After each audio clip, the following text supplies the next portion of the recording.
dhulka hooyaday waan jeclahay dhaqashadiisii duxiyo naftaydiyo qalbiga waa ku dheelyahay sidii kubad aanan dhalay oo kale aan dhabu jelaystay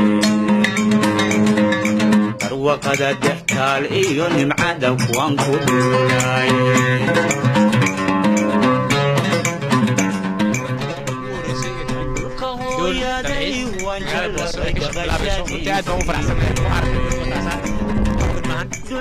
آدم بشير وادين واني كان ماشي سي دبك العيسياشا أما كو سو آدم ودقن سي كان يدوك مركا آدم فرح سنة وعم بسير ويني حتى غالية يوتر وين تفسد العيسى يورا بدين يسوي مرانا كلونكي وصوت ولا غيرات كنت كجوا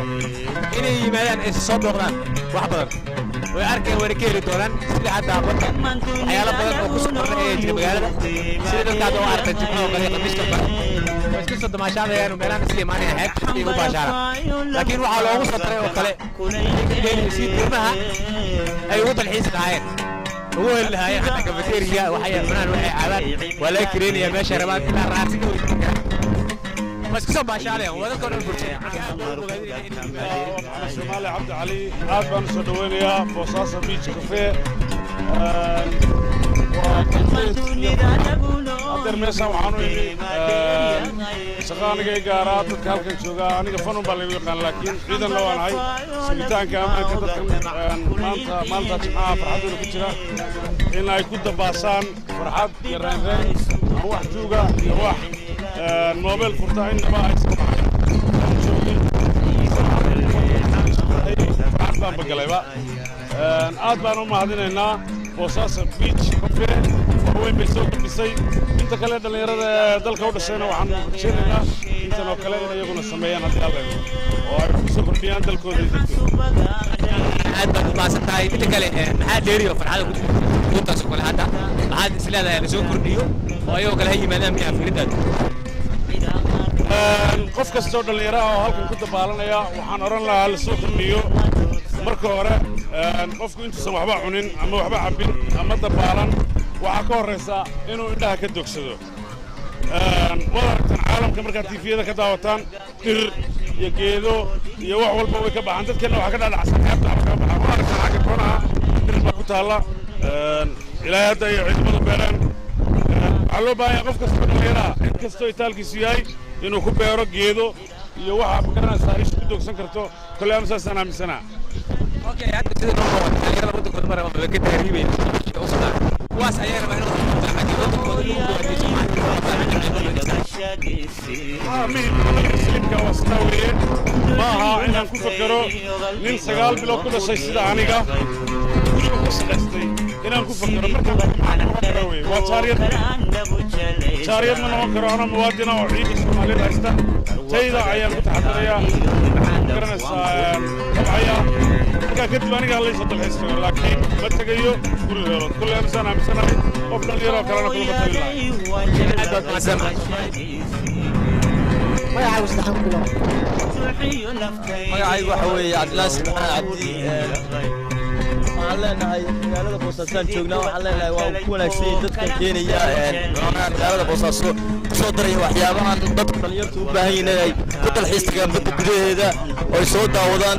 oo kala bartaan intay tagi lahaayeen wadamo qalaad u taariibi lahaayeen oran lahaayeen macnaha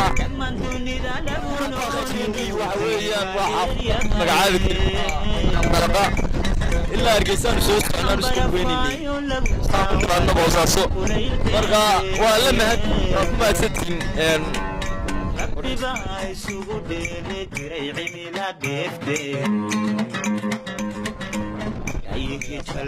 حاجة على هذا بسم الله الرحمن الرحيم والسلام يا دليل كسو غيب شيء الحين كمان جمعها وحوي إذا عدنا والسلام يا تيفيق نوي وقالي والسلام يا وحوي ماشي ترمانتا يو مالتي مقرنيسا كهريسا شو مدوين maanta waxa weeye waa aragtaan nin dukaan baa la furay dukaankaa wixii loo baahan yahay oo adeega ah haddii biyo qabow noqoto haddii sharaab noqoto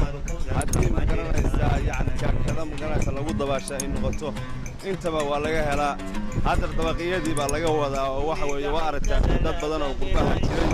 baa maanta maal gashanaya marka anigu waxaan hadlay ganacsatada reer puntlandka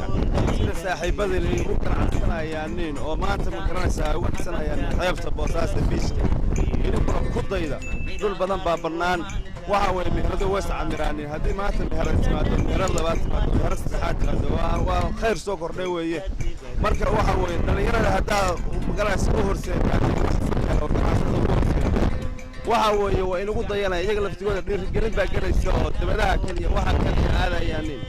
waxaa jira wiil maanta jaamiciya oo jaamacad dhameeyey wuxuu fadhiyaa gidaaradii u fadhiyaa meheradii u fadhiyaa hooyooyinkood waxa weeye waxaa laga yaabaa inay ku soo koriyeen dayac inay saboolnimo ku soo koriyeen marka waxaa la rabaa ganacsatada ilaahay wax siiyey inay dhallinyarada fakar iyo u fiiriyaanin oo iyo isxijin oo aqoontooda inta fiiriyaan rag badan oo aqoon leh baa laga helaya oo fakar leh oo ilaahay cilmi siiyey midda labaad waxaa moodaa xoogaa inay harayso nin walba oo dukaan leh nin walba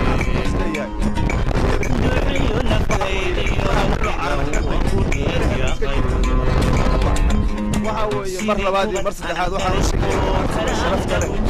soo cabido oo yidhaahdaan dhallinyarada walaalihiina oo muslimiinta oo mid meel kasta ku nool ama gabar ha ahaado ama wiil ha ahaado kulli waxa weeye mas-uuliyad baa inaga saaran waxaa la rabaa inaan wax u fudhaanin jimicsi haddaa u fudhaanin meel korontaa ma garanaysa haddaa u fudhaanin meel isgaarbaarisa haddaa